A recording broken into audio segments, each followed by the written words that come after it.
This is Melissa Dykes reporting for the Daily Sheeple. Can you believe Hillary Clinton is still in this race? It's the number one thing that proves our elections are manufactured. Think about it.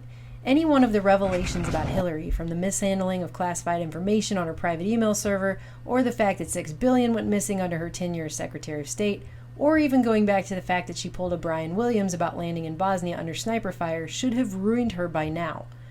Others have been ruined for so much less. Remember Howard Dean? But if none of Hillary's 40 years of corruption and criminal behavior has stopped her so far, in a sane, fair world not run by psychopaths, the Wikileaks revelations should have destroyed her entire political career 10,000 times over by now. On Friday, Wikileaks dumped another 1,150 of Hillary campaign chairman John Podesta's emails, bringing the total to over 10,000. Here are the top 5 revelations that came out this week, just this week, which would otherwise have ruined any presidential candidate in the real world and not the twilight zone we're all living in. In no particular order, number 1. Hillary and her foundation took money from Saudi Arabia and Qatar, even though she knew Saudi Arabia and Qatar were directly funding ISIS. In a leaked email sent on August 17, 2014 from Hillary to Podesta, who Tyler Durden of Zero Hedge points out was still counselor to President Barack Obama at the time, Hillary admitted that Qatar and Saudi Arabia are, quote, providing clandestine financial and logistic support to ISIL and other radical Sunni groups in the region.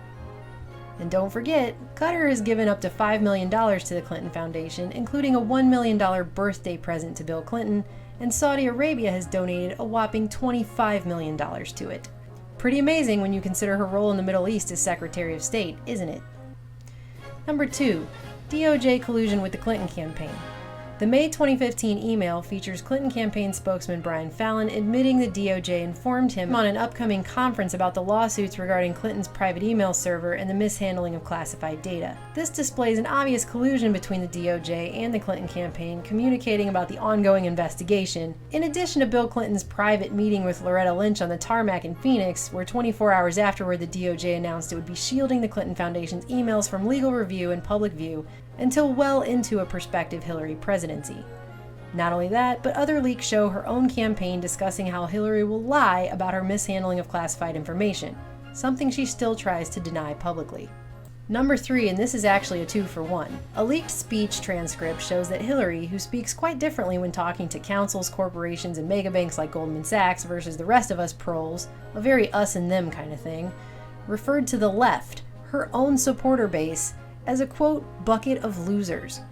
A leaked transcript of her paid speech at Goldman, she said, quote, what we see on the left is in its way more disconcerting. This coalition, a collection of generally underrepresented low social capital individuals, has become increasingly networked and increasingly motivated. This group that our analysts are calling the, makes air quotes, bucket of losers, could not only be a significant force in the next election, but could on an outside percentile even win, end quote. Another leaked email speech transcript, this time to the National Multi-Housing Council, shows that Hillary knows that she's two-faced. In the 2013 speech, Hillary said, quote, politics is like sausage being made. It is unsavory, and it always has been that way, but we usually end up where we need to be. But if everybody's watching, all of the backroom discussions and the deals, then people get a little nervous, to say the least. So you need both a public and a private position. Two-faced. And she knows it. Number 4. In an Orwellian they-live nightmare kind of way, Podesta pal and 7th chairman of the National Endowment for the Arts, Bill Ivey, discussed how they've all conspired to produce an unaware and compliant citizenry.